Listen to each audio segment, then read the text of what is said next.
Ya estamos acostumbrados a ver ciudades hermosas en el mundo, como la impresionante ciudad de Melbourne, Australia, y tampoco se queda atrás la increíble y asombrosa ciudad de Shanghái, China. Pero ¿sabías que también hay ciudades hermosas bajo tierra? Sí, escuchaste bien. Estas son ciudades que fueron construidas por pueblos antiguos en el mundo antiguo. Esto es sorprendente porque están tan detalladas y tan bien hechas que realmente no creerías que fueron construidas por pueblos antiguos. Y en este video eso es lo que vamos a descubrir. Aquí podrás ver lo hermosas que son las ciudades bajo tierra. Pero antes de que empecemos, no olvides darle like a este video. Es algo muy importante para nosotros los creadores de contenido. Muchas gracias y ahora vamos a empezar.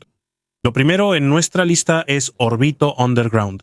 A primera vista parece que solo verás una ciudad normal en la superficie de Italia. Viejas iglesias, calles estrechas y casas hechas de piedra. Pero debajo de una de las ciudades más antiguas de ahí, hay un mundo oculto que casi nadie conoce. Es toda una ciudad enterrada bajo tierra. No es solo una simple cueva o escondite. Es una red subterránea enorme que fue construida y utilizada por personas durante más de 2000 años. Mientras otras civilizaciones antiguas expandían sus ciudades hacia arriba, la gente de Orbito, Italia, hizo lo contrario. Excavaron hacia abajo la misma roca de la montaña y la convirtieron en su hogar, almacén, fábrica, pasadizo e incluso, a veces, en sus salvavidas durante tiempos de guerra. Según los arqueólogos italianos y el Orbito Underground Project, han descubierto más de 1200 túneles y cámaras subterráneas debajo de la ciudad. Y mientras más avanzan los estudios usando tecnología moderna de escaneo láser y mapeo, resulta que este sistema es aún más complicado de lo que los expertos pensaban antes. Pero, ¿por qué? La razón por la que esto fue posible es por el tipo especial de piedra que hay en el lugar. Orvieto está construido sobre toba volcánica, un tipo de piedra formada a partir de ceniza y escombros de antiguas erupciones volcánicas. Según los estudios geológicos en Italia Central, este material es relativamente blando cuando se excava, pero se endurece al exponerse al aire. Es como un material de construcción natural que se fortalece por sí solo con el tiempo. Y aquí es donde la ingeniería de los antiguos habitantes se volvió única. Cuando el espacio en la superficie de la ciudad se volvió limitado, no se mudaron de inmediato a otro lugar. En cambio, usaron el subsuelo como una extensión de toda su comunidad, formando poco a poco una ciudad oculta con su propio sistema de almacenamiento, agua, ventilación y rutas de escape. Pero no solo lo hicieron por supervivencia. De hecho, la ciudad subterránea también jugó un papel importante en su economía. Una de las industrias más importantes en Orvieto en ese entonces era la producción de aceite de oliva. En una época en la que no existían refrigeradores ni sistemas modernos de enfriamiento, era un gran problema que la comida y el aceite se echaran a perder rápidamente. Pero bajo tierra, la temperatura es naturalmente fría y estable durante todo el año. Por eso, muchas partes de los túneles se convirtieron en áreas subterráneas de procesamiento. También se descubrieron enormes molinos de piedra y tanques de decantación que fueron tallados directamente en la roca. Según los historiadores, incluso bajaban animales a estos lugares para hacer girar los molinos de aceitunas mientras el ambiente aún estaba frío. Y como resultado, el aceite de oliva tardaba más en echarse a perder y la producción se volvía más eficiente.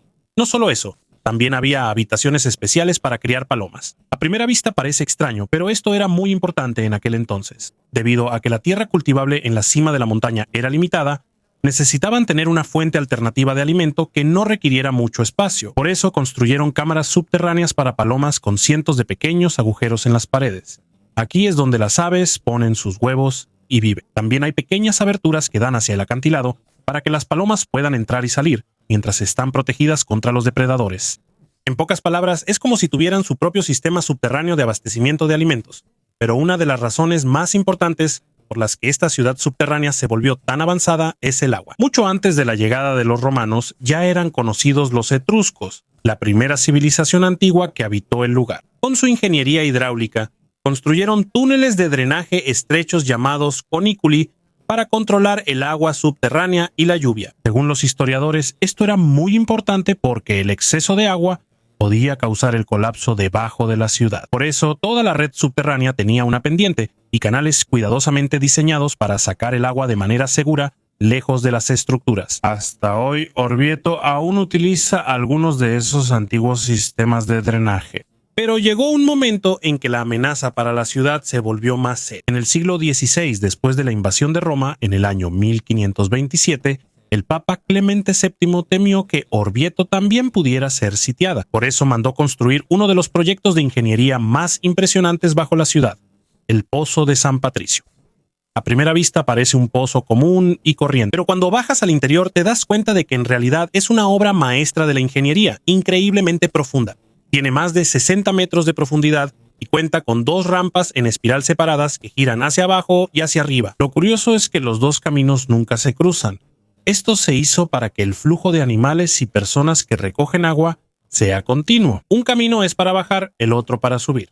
No hay choques aunque esté oscuro y estrecho. Según los historiadores de la arquitectura, este es uno de los mejores ejemplos de ingeniería renacentista en Italia, y como hay docenas de ventanas abiertas hacia el centro del pozo, todavía entra luz natural aunque estés muy profundo bajo tierra. Pero a medida que la red subterránea se expandía, también se volvió más importante para la defensa de la ciudad. Hay pasadizos secretos conectados directamente a las casas y sótanos en la superficie.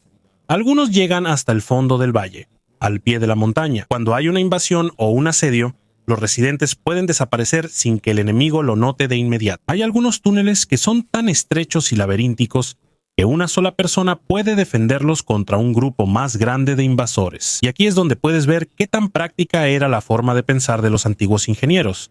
No solo pensaban en cómo sobrevivir en el presente, pensaban en cómo sobreviviría toda la ciudad, incluso en tiempos de hambre, guerra o un colapso total en la superficie. Incluso su sistema de eliminación de desechos era muy avanzado para su época.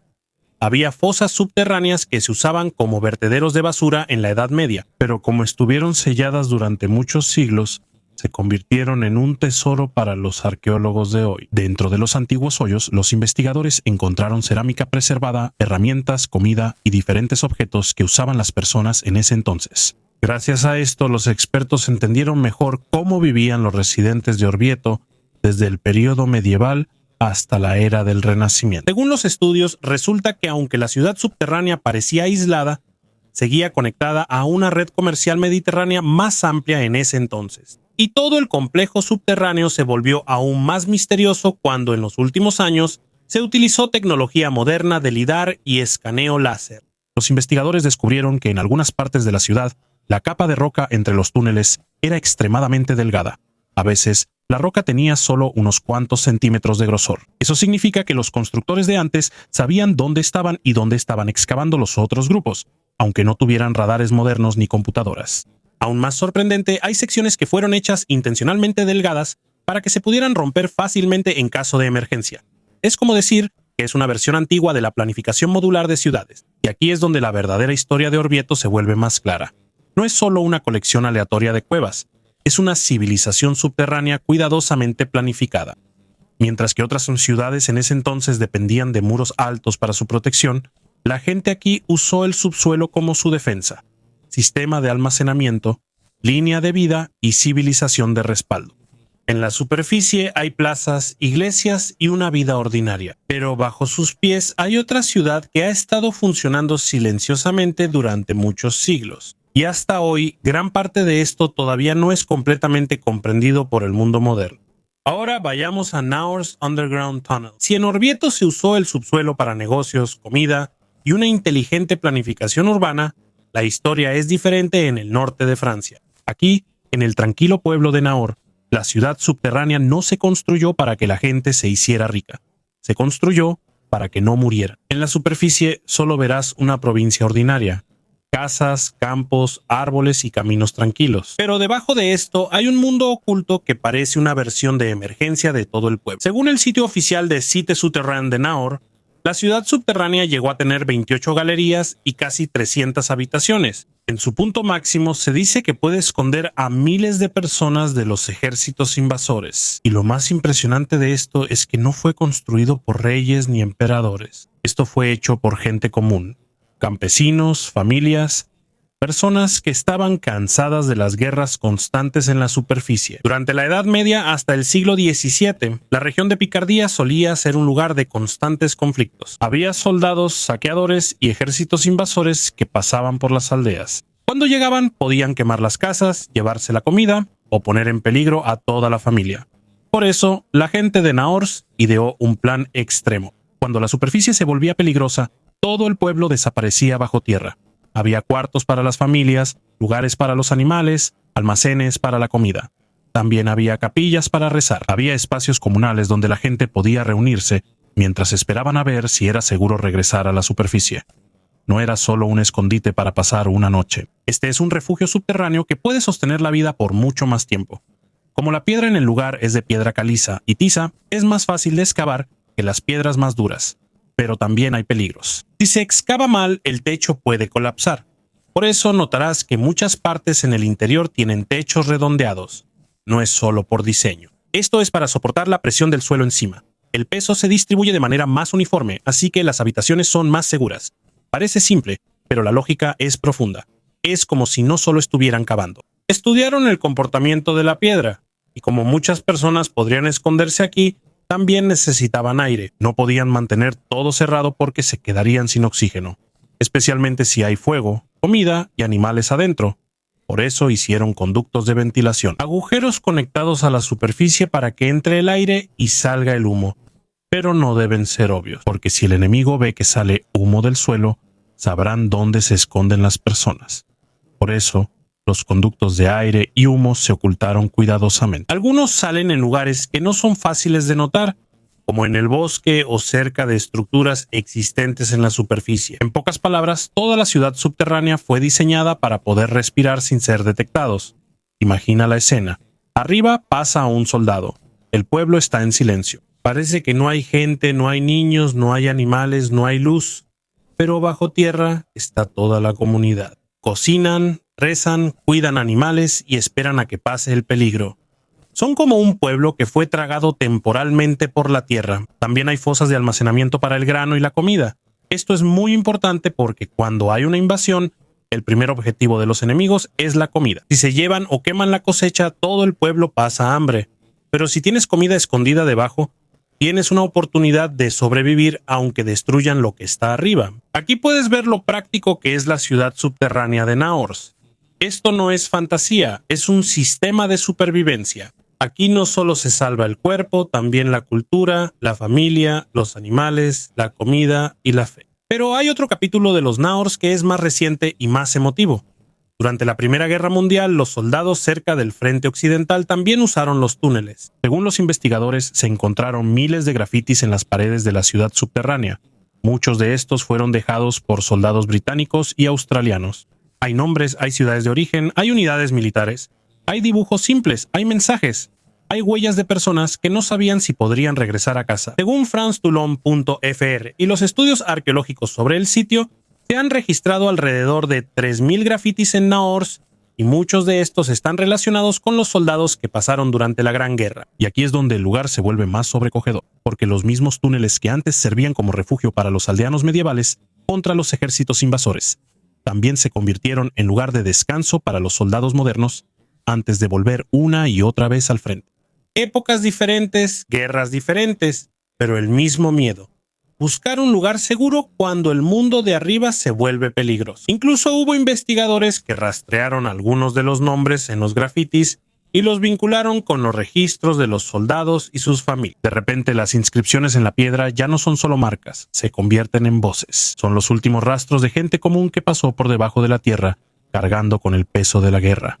Y quizá esa sea la razón por la que Naors es tan especial. No es tan grandioso como un palacio, no brilla con riquezas, no hay monumentos, no tiene oro, mármol ni estatuas gigantes. Pero tiene algo más poderoso que la decoración, y esa es la verdadera estrategia para sobrevivir. En Naors vemos que a veces la ciudad más inteligente no es la que tiene la torre más alta, sino la que puede esconder a toda la población bajo tierra hasta que pase el peligro en la superficie. Y ahora hablemos de Derinkuyu y la red de Capadocia. En medio de las llanuras secas del centro de Turquía, hay una casa ordinaria que se convirtió en el inicio de uno de los descubrimientos arqueológicos más importantes de la historia moderna. En 1963, según los registros históricos turcos y los estudios sobre la región de Capadocia, se dice que un hombre estaba renovando su sótano cuando notó algo extraño en la pared. Cuando la derribó, no era simplemente un cuarto de almacenamiento lo que había detrás. Había un pasadizo, y el pasadizo ese estaba conectado a una enorme ciudad subterránea que había estado perdida en la historia durante mucho tiempo. Esta es Derinkuyu, una de las ciudades subterráneas más profundas y grandes que se han descubierto en el mundo. A primera vista, es difícil creer la magnitud de esto. La ciudad desciende aproximadamente 85 metros bajo tierra y tiene muchos niveles interconectados.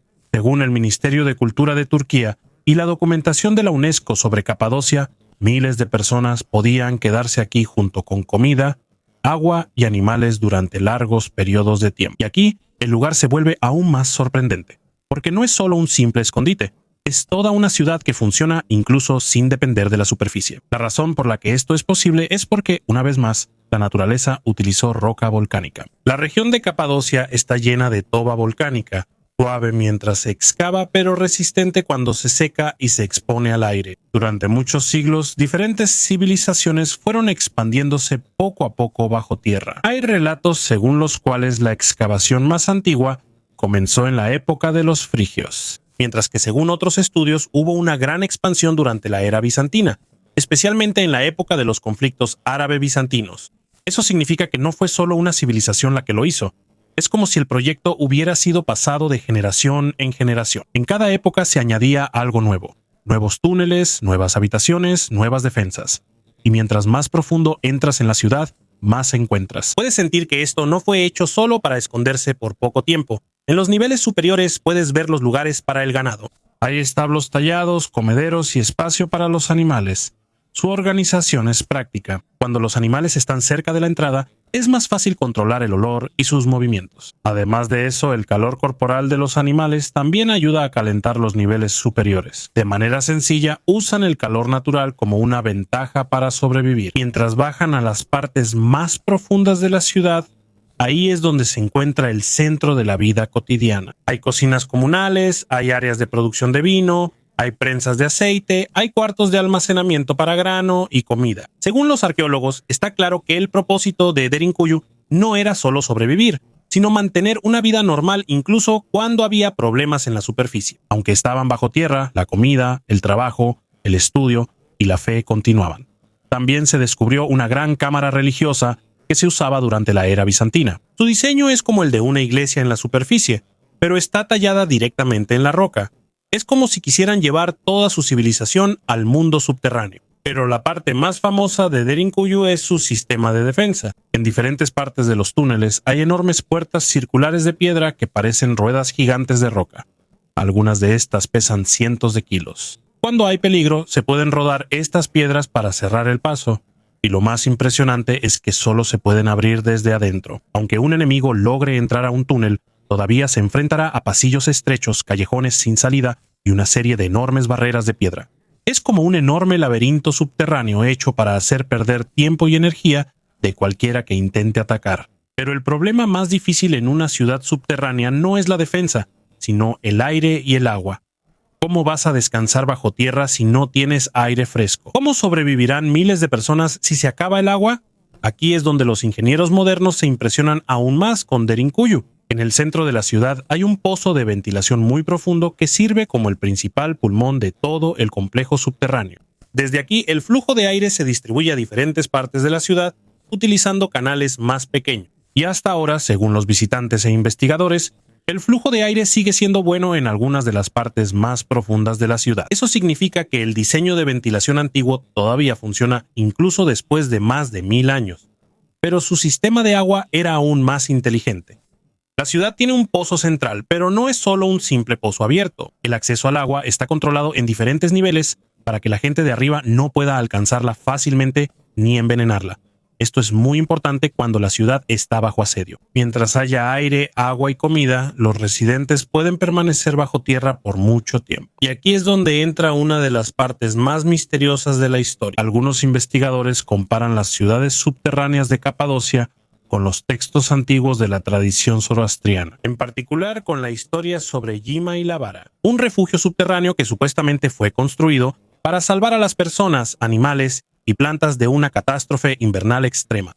No hay evidencia directa de que Derinkuyu esté realmente conectado con esto, y muchos historiadores lo consideran solo una historia mitológica, pero según algunos académicos es notable la similitud del concepto.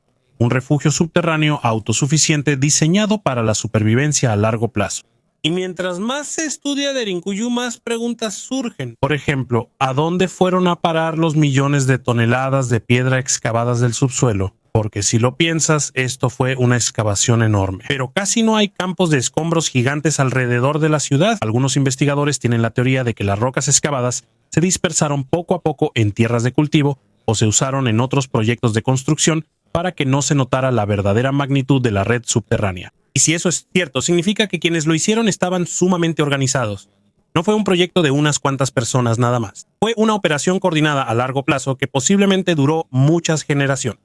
Más sorprendente aún es la posibilidad de que estuvieran conectados. Resulta que Derinkuyu podría estar conectado con otras ciudades subterráneas en Capadocia. Según algunos estudios arqueológicos y estudios con radar de penetración terrestre, hay evidencia de que posiblemente existan túneles largos que conectan varios complejos subterráneos en la región. Incluso hay reportes sobre un posible túnel que se extiende varios kilómetros hasta ciudades subterráneas cercanas como Kaimakli, pero hasta ahora los investigadores todavía están estudiando esto y aún no se ha confirmado completamente toda la extensión de la red. Si esto se comprueba, significaría que Capadocia no es solo una ciudad subterránea, posiblemente sea toda una provincia subterránea oculta. Una región que puede desaparecer de la superficie del mundo cuando llegue la guerra, mientras los invasores miran la llanura vacía en la superficie. La verdadera población podría estar justo debajo de sus pies.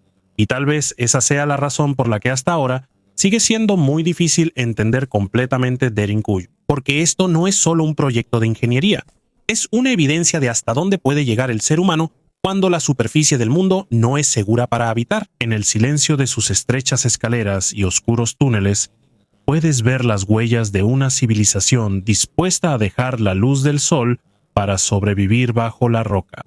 Ahora vayamos a la Catedral de Sal de Zipaquirá. Si las ciudades subterráneas de Turquía fueron hechas para esconderse y sobrevivir, lo que verás en las montañas de Colombia es diferente. Aquí no se excavó simplemente una ciudad bajo tierra, sino una iglesia enorme que fue literalmente tallada dentro de una montaña de sal. A más de 200 metros bajo tierra, en el pueblo de Zipaquirá, cerca de Bogotá, se encuentra una de las estructuras religiosas más singulares del mundo, la Catedral de Sal de Zipaquirá. Y lo más impresionante es que no fue construida con bloques de cemento comunes o concreto.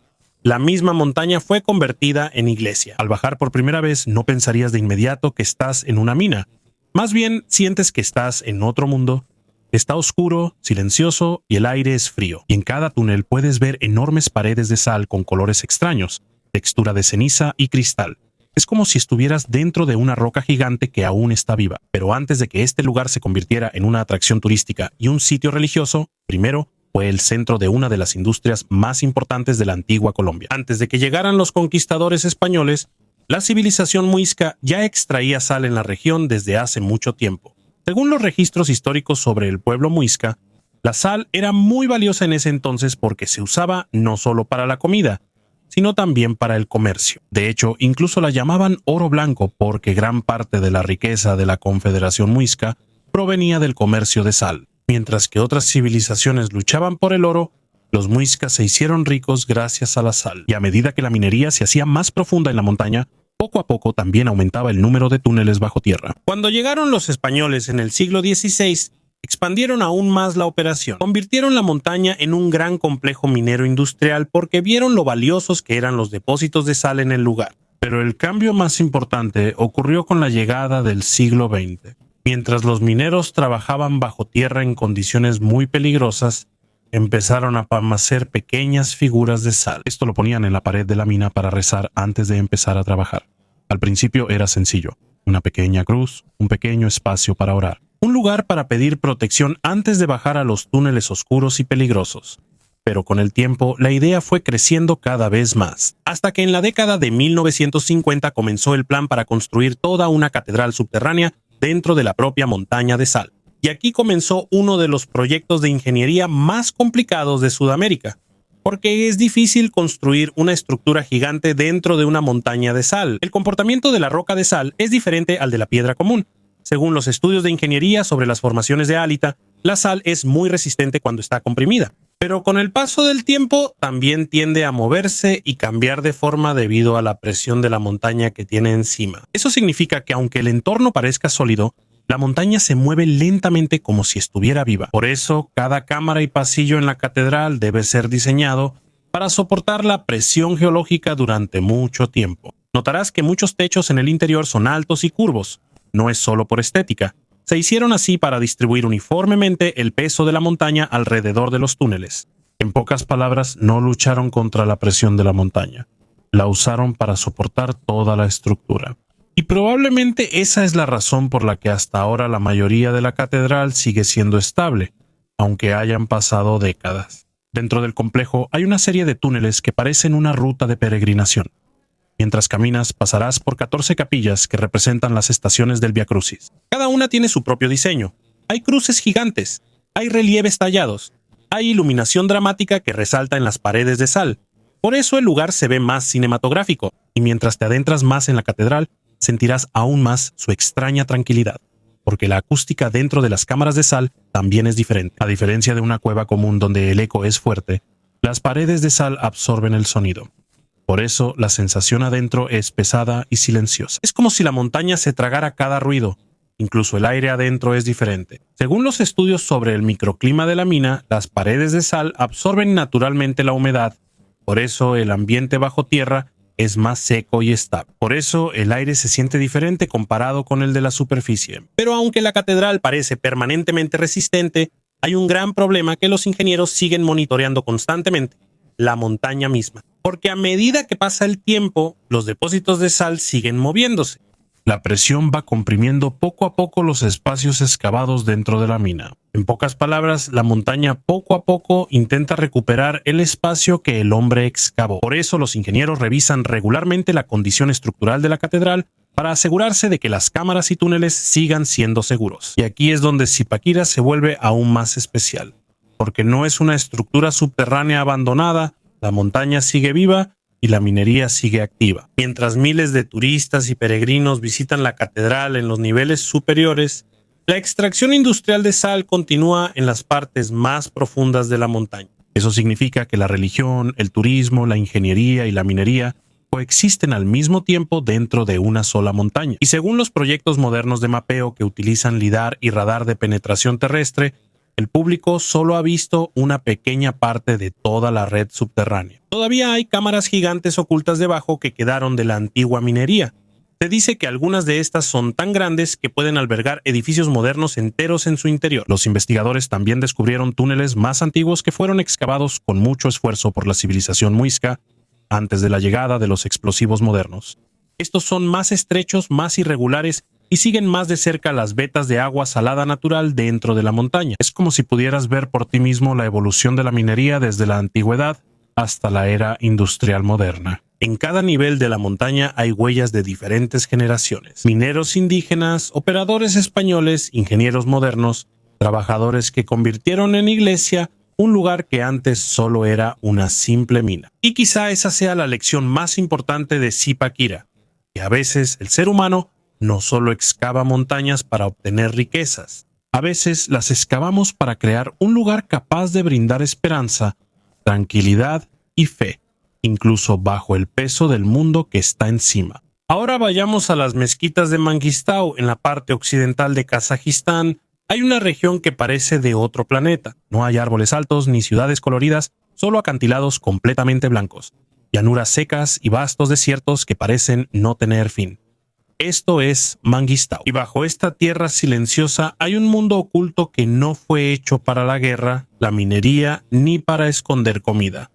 Fue hecho para la fe, mientras que otras estructuras subterráneas en el mundo fueron construidas para proteger a la gente contra enemigos. Las mezquitas subterráneas de Mangistau fueron hechas para la tranquilidad, la meditación y el viaje espiritual. Durante la época de la Ruta de la Seda, esta región era una ruta importante para los comerciantes, viajeros y caravanas que viajaban entre Asia y Medio Oriente. Pero no era fácil viajar aquí. El calor intenso durante el día, el frío extremo en la noche y la gran distancia entre los lugares seguros lo hacían muy difícil. Por eso, mientras la gente cruzaba el desierto, algunos eligieron quedarse aquí para siempre. Místicos sufíes, maestros espirituales y derviches que creen que es más fácil escuchar el silencio de la fe cuando estás lejos del ruido del mundo. Según los estudios sobre los sitios religiosos de la Ruta de la Seda en Kazajistán, algunas de las figuras espirituales más famosas de la región son Chopin Ata y Shakpak Ata, personas que se convirtieron en el centro de la tradición espiritual local en Mangistau. Pero en lugar de construir una mezquita ordinaria en la superficie,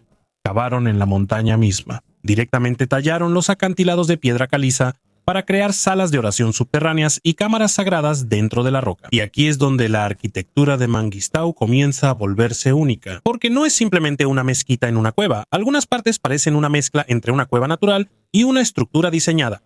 Hay pilares, techos abovedados, nichos de oración tallados y cámaras interconectadas que parecen haber sido ampliadas poco a poco durante muchos siglos. Uno de los sitios más importantes aquí es la mezquita Shakpak Ata. Según los historiadores y arqueólogos en Kazajistán, su diseño es diferente al de la mayoría de las estructuras islámicas subterráneas. El plano de esta mezquita tiene una forma de cruz, lo cual ha generado muchas teorías entre los investigadores. Algunos historiadores creen que posiblemente haya influencias de tradiciones más antiguas antes de la expansión continua del Islam en la región, incluyendo los antiguos sistemas de creencias en Asia Central, pero esto aún no está completamente confirmado, por lo que los expertos lo discuten con cautela. Lo único claro es esto. Mangistau se convirtió en un punto de encuentro de diferentes culturas, religiones y viajeros durante mucho tiempo, y la propia piedra se convirtió en el registro de todos los que pasaron por aquí. Pero una de las partes más asombrosas de las mezquitas subterráneas es cómo utilizan la luz. A primera vista, el interior de la mezquita parece solo una cueva oscura, pero cuando el sol está en la posición correcta, hay rayos de luz que caen directamente sobre algunas áreas de oración dentro. Esto no es un accidente. Hay unos conductos verticales que fueron cuidadosamente tallados hacia arriba en la montaña para servir como canales de luz natural. Y según algunos estudios sobre el complejo de conductos de Shakpak Ata, existe la posibilidad de que algunos de estos estén alineados según el movimiento del sol en ciertas épocas del año, como un enorme calendario de piedra bajo tierra. Cuando el sol da en el ángulo correcto, ciertas partes de la mezquita se iluminan de repente, mientras que el resto permanece en la oscuridad. Y para los místicos sufíes de antes, la luz era una gran parte del simbolismo espiritual. Es como si la montaña misma se convirtiera en un instrumento de tiempo y fe. Pero no solo hay salas de oración alrededor de las mezquitas subterráneas. Afuera de algunas entradas hay necrópolis extensas o antiguos cementerios. Miles de tumbas de piedra y estelas funerarias están esparcidos por el desierto. Según estudios locales en la región de Mangistau, antes era importante para mucha gente ser enterrada cerca de los sagrados santuarios subterráneos. Por eso, este lugar se convirtió no solo en un sitio para los vivos, sino también para los difuntos. Mientras que las ciudades subterráneas de Turquía fueron construidas para esconder a la población de los enemigos, las mezquitas de Mangistau tenían un propósito diferente. Aquí, el subsuelo se convirtió en un lugar de reflexión, oración y conexión con el más allá. Y aunque estos lugares son muy hermosos, no fue fácil mantenerlos. Como aquí predomina la piedra caliza, la erosión, la lluvia y los fuertes vientos del desierto la afectan con facilidad. Por eso, los constructores de antes hicieron canales de drenaje y salientes protectores sobre las entradas para alejar el agua de los grabados en el interior. En el interior alisaron algunas paredes para reflejar mejor la luz natural y evitar el rápido deterioro de la piedra. Sus técnicas parecen sencillas, pero esa es precisamente la razón por la que muchas de las mezquitas siguen en pie después de tantos siglos. Y mientras los arqueólogos modernos estudian más a fondo Mangistau, usando escaneo tridimensional y tecnología de preservación digital, resulta que algunas de las cuevas en la región son incluso más antiguas de lo que se pensaba antes. Hay petroglifos y marcas que posiblemente datan de la Edad de Bronce, según algunos hallazgos arqueológicos en Kazajistán. Eso significa que incluso antes de que estos lugares se convirtieran en santuarios islámicos, las montañas y cuevas de Mangistau ya tenían un significado especial para los pueblos antiguos. Es como si cada civilización que pasó por la región hubiera dejado una marca en la piedra. Y a medida que pasaba el tiempo, todo el desierto se convirtió en un gigantesco archivo espiritual. Durante el día, Mangistau es silencioso y parece sin vida, pero bajo sus acantilados blancos están escondidas las mezquitas que alguna vez sirvieron de guía para los viajeros. Un lugar de descanso para los místicos y un hogar de tranquilidad en medio del vasto desierto. Y tal vez eso es lo que lo hace más especial que cualquier otro, porque mientras otras civilizaciones construyeron grandes monumentos para que todo el mundo los viera, La gente aquí eligió ocultar su fe dentro de la propia montaña.